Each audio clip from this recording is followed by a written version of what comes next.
Good evening, welcome to this week's episode of the talk show. I remain Elijah Tanimola. Today I'll be discussing on the subject 7 critical attributes to consider before saying I do.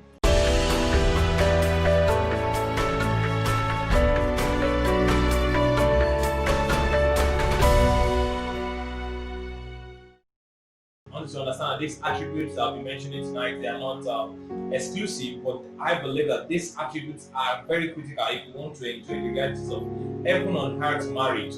The first attribute I'll be considering is accountability and transparency. We must understand that accountability is vital, transparency is vital. These are tools that to build trust in a relationship. And I want you to understand that trust is critical for any marriage to stand the test of time. The emotional love is good, is vital, it is important, but I want you to understand that trust is more important than the emotional love, the emotional feelings. It is important that you look out for the attributes of accountability and transparency in that your partner. How much does he carry you along in what he does? How much does she carry you along in what she does?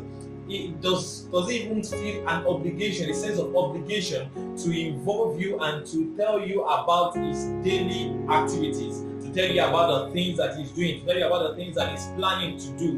Does it feel a sense of accountability? Does it feel a sense of transparency? Does she feel a sense of transparency and accountability?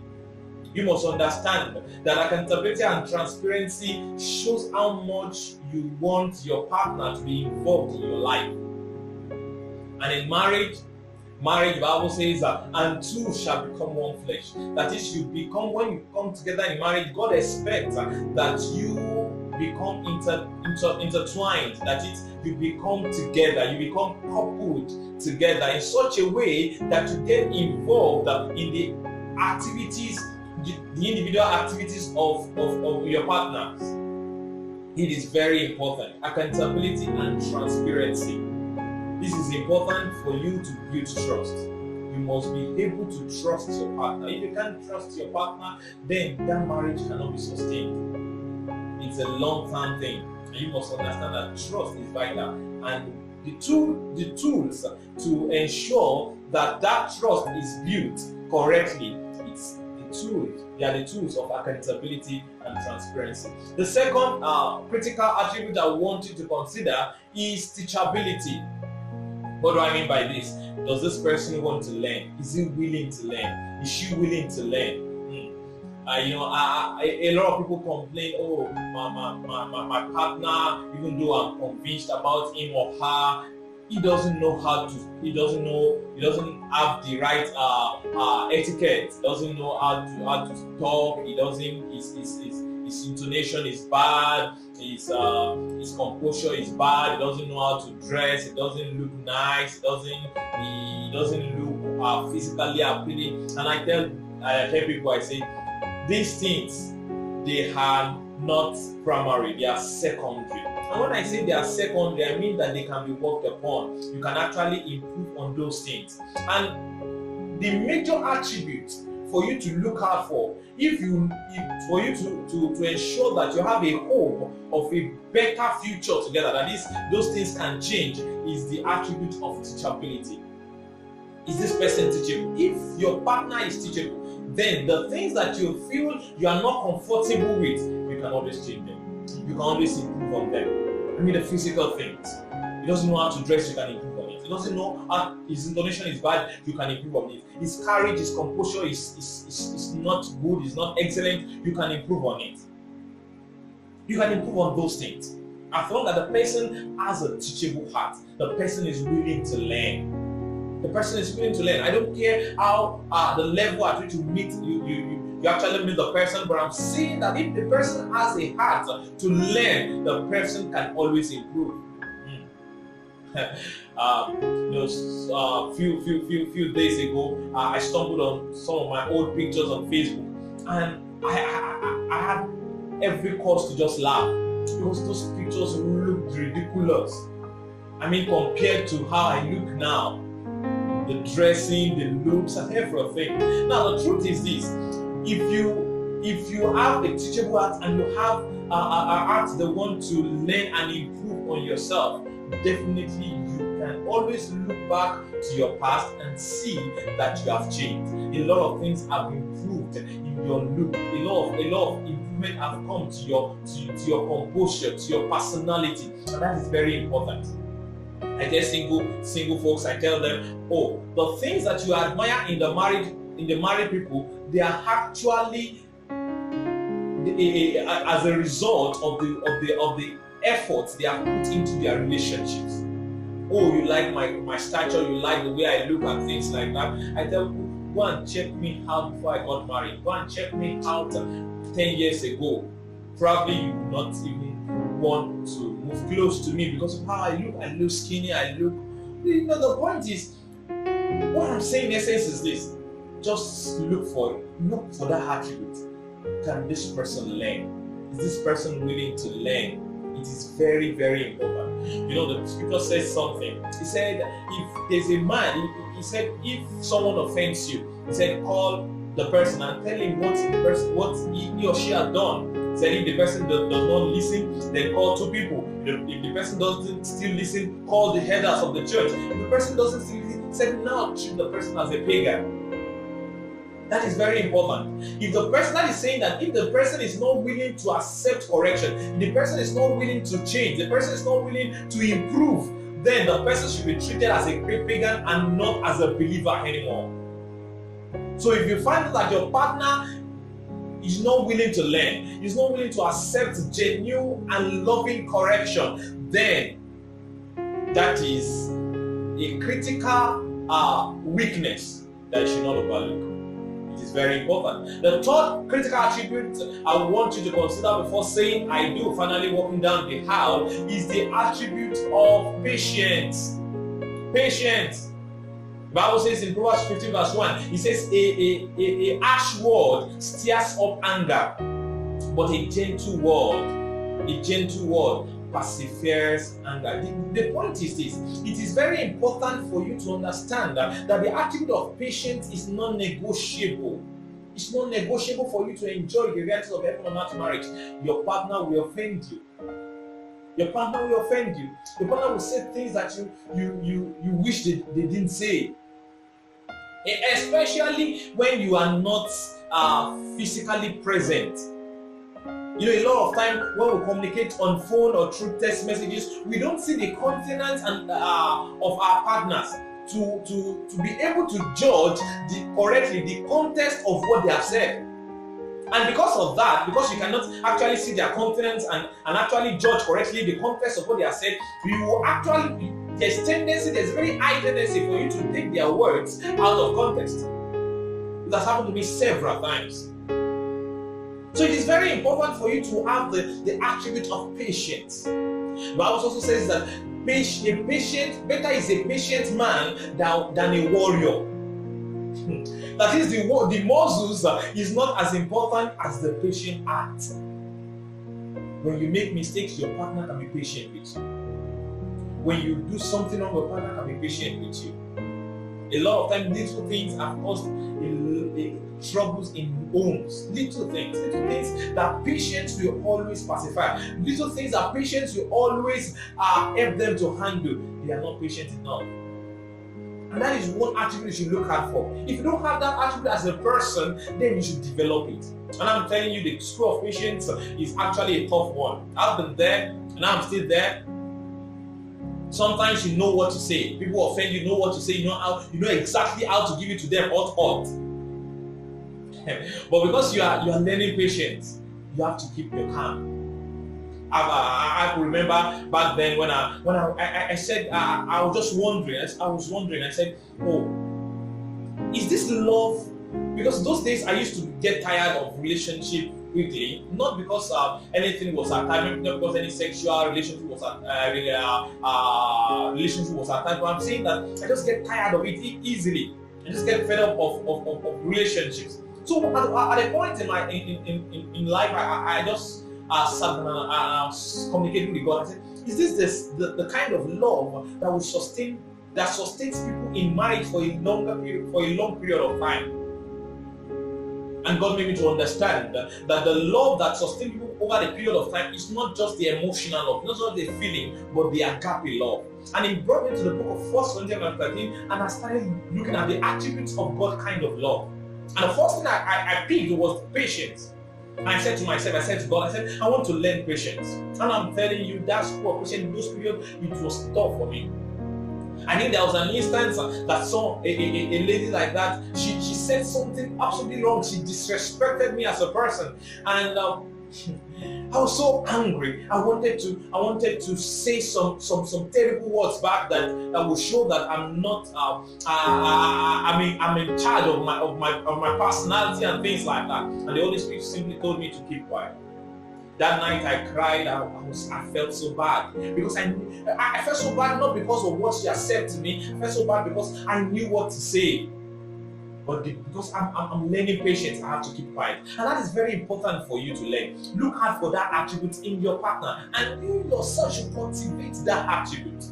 I'm telling you, if you can build that attribute of patience, there's virtually any storm that you cannot withstand in your relationship. There's virtually any wind that you're building, that your marital foundation will not be able to withstand. It is very important, very critical. The fourth attribute I want to look out for is the attribute of generosity. Generosity. The Bible says, he that cannot take care of his family is worse than an infidel. It's worse than an infidel. It is very important for you to cultivate the attribute of generosity. Be generous. Look at your partner. Does he have that attribute? Because if he doesn't have that attribute, he will treat you the wrong way. Now, when I say generosity, it's not just about generosity with material things, but I'm also saying generosity with your body. Generosity. If you have the attribute of generosity, you'll be generous with your body. You'll be generous with your money. You'll be generous with material things. And when you have a partner that is generous, definitely you will attract blessings to your family. Because the Bible says that the borrower is servant to the lender. So that means the lender is a king to the borrower. The Bible also says something, said, give and it shall be given unto you. Good measure, press down, shake it together, and run over shall men give back unto your bosom. The Bible also says it is more blessed to give than to receive. And the Bible also says, he said, the Lord will make all grace abound to you, so that in all things, at all times, you will have all that you need, and you abound in every word. He was talking about when you give generously. It is very important for your partner to have that attribute of generosity. It doesn't have to be something big, but as far as your level is concerned, you can still part of the things that you have. I remember those days when I was just cutting my wife and I had no job. I was though a gardener, but I had no job. I had no income coming in for me per se, and I had little money with me. But one thing I do is that anytime I go out, I buy something for her, even if it's little. Anytime I have to see her, I'll buy something along. It can just be a sweet. It can just be a stick sweet. It can just be something small. And she knows my level at that point, and she appreciates what I do. And that's still the same thing I do now. I tell people there are certain things, there are certain aspects of generosity that you must cultivate. And one of those things is you don't go to a big man's house. You don't go to a great man's house. You don't visit your mentor. You don't visit your coach. You don't visit your parents without taking something along. A lot of people will say, oh, they can afford those things. I mean, they can afford it. But the point is that there's something that gives dust to his heart. Isaac could afford anything that his children could bring to him. But he said to his son Esau, he said, go and kill the meat and bring it to me. I want to eat and bless you. That's what gives does. So it is very important for you. When you go to a big man's house, go with a gift. It could be a fruit. They can afford it, but it shows that you are thoughtful, you are generous. With the little you have, you are generous with it. Don't go to your parents' house without taking things and something along. They can even be the one, even if you are still under them and they are still giving you stipends and things like that. Out of that stipend, take something and give to them. there's a blessing that is attached to it. And also, don't go to your partner's place without taking something along. If you are married, don't go out without bringing something home. It doesn't have to be something big. Just bring something home. Something home. Share part of the things you have. So that attribute of generosity, it is very important and vital in order for you to attract consistent blessings to your marriage, to your family, to your children, and to set a good legacy for them.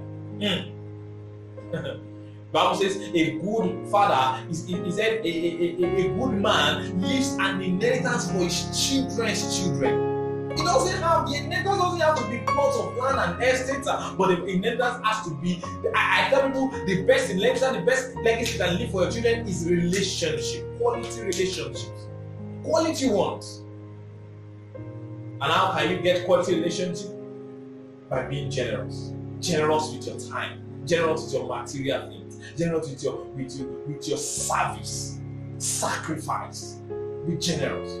Just look out for that attribute, and as a person to develop that attribute. If you are stingy, it is the right time for you to stop it before you go to that marriage. If your partner is stingy, my dear, look at it. Don't overlook that attribute. Don't overlook that weakness. It is very, very important and very, very vital. And why I'm saying that you should develop yourself is because you will always attract who you are. The kind of person that you have, it is most likely the people that you attract into your life. And you don't deserve something better. You don't deserve someone that is generous when you are stingy. You don't. So develop that attribute. It is very important, and look out for that attribute. It is critical before you say, I do. The next attribute I want you to look out for is the attribute of self-control. Self-control. I would say so one that is self-control is better than one that takes a city. He said, like a city whose walls are cracked, so is a man that lacks self-control. Don't overlook a man that cannot control himself. A man that cannot control his emotions. A man that cannot control his sexual urges. A man that cannot control his temper. A man that cannot control his tongues. The Bible even says that a foolish person is assumed to be wise when he keeps quiet. So you must learn when to talk and when not to talk. If your partner cannot control his temper, my dear, don't overlook that. That man will beat the hell out of you. That woman will abuse you. Don't overlook it. If your wife is all over abusing everybody, she can bring anybody down with her tongue. Don't overlook it. Is that how she works on it, or you walk out of that relationship? It is very important. It is critical before you say I do. Look at the man. Does he have control over his temper? Does he or she have control over her tongue? Over his or her tongue? Does the person, does your partner have control over their continence? Do they have control over their sexual urges? I've heard of cases where both parties, they agree that they are not going to have sex until they get married, and the guy told the lady, said, I agree with this arrangement, but I cannot hold myself. I will get a side person, all we'll just be doing will be platonic. We'll just be having sex together and things like that. And that is foolishness. I see the lady as being foolish. Because if you can agree, that man can say, I cannot control my sexual urge. I want to have someone to be fulfilling that aspect, but I honor you and I honor the relationship we have, that on the basis we won't have sex together. That is foolishness on the part of the lady. It shows that the man cannot control his sexual urges. He doesn't have control over his sexuality. You know what? Wait for it. If you go ahead to marry that kind of man, when you get married, he will have sex with you, and then you will have side chicks that will be having sex with you. So don't overlook it.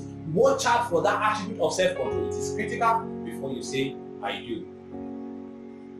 The sixth attribute you must look out for before saying I do is the attribute of contentment. He said godliness with contentment is great gain. Bible says do not have the love of money, but be content with what you have. But God has said, never will I leave you, never will I forsake you.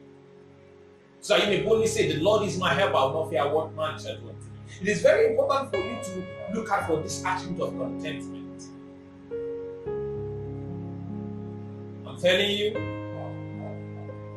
you always have people around you that has one thing or the other better than you have or than you have. It could be material things. It could be the connection. It could be the environment. It could be anything. If you are not contented, you will always run after those things. You always compete. And when you start competing in life, you lose focus on the things that are vital to you. Be contented. Irrespective of what you have, contentment can take you higher. Now, you must not mix contentment with complacency. I'm not saying that you should be complacent, but I'm saying that you must be contented. Be contented and yet dream bigger. Be contented with your state, but yet dream bigger. Don't compete. Be contented with what you have. Why do you have to compete with others? You don't know their source, you don't know the grace they are working with, you don't even know the connections that they have, you don't even know their background, you don't know their family background, you don't know their family history, you don't even know the kind of job that they do, you don't even know the kind of places that they go to, and yet you are trying to compete with them, you are trying to match up to them. That's foolishness for me. So be contented with what they have. Be contented. One of the things that have helped me in my own personal relationship in my marriage is actually contentment. We don't borrow. It's a policy in our house. We don't borrow. We don't. So we are content with what we have. We plan based on what we have, and we trust God for more. We trust God for more. Be contented. Look out for that attribute. Oh, mama, can't you see your mates? Some wives say, can't you see your mates? Can't you see the kind of cars they are driving? Can't you see the kind of cars they bought with their wives? My dear, don't pressurize your husband to go into things that he shouldn't go into. Be contented and trust God that he will take you higher. Put in your effort, be diligent, work together, support one another. And I'm telling you, if you are contented, according to the word of the Lord, it is great gain. Great gain will come to you. A lot of resources that you are trusting God for will come to you. But don't put yourself under unnecessary pressure of competing with others. Don't put yourself under unnecessary pressure and destroy the sanity and the sanctity of your marriage. It is very important. Develop that attribute and look out for that attribute. If the person, your partner you want to go into marriage with is not contented, is always looking for one of his friends that just bought a new car, one of our friend that just bought new shoes, she's just trying to compete. He's just trying to compete. Then don't overlook that weakness. It is very critical for you to look out for the attribute of contentment. And the last and final critical attribute I want to share with you to look out for is what I call the fear of the Lord. The fear of the Lord. The fear of the Lord. The Bible says the fear of the Lord is the beginning of wisdom. It's the beginning of wisdom. And how can you build a house without wisdom? It said a wise woman builds her home. A wise woman, wisdom. How can you get that wisdom? It's the fear. I tell people, one major prayer you should be praying for your partner is that my partner will keep fearing the Lord. He or she will keep fearing the Lord. I tell them, if your husband fears the Lord, he will treat you right. If your wife fears the Lord, she will treat you right. You know what? The fear of the Lord makes you to obey the instructions that God gives to you. It is not because I'm afraid of my wife.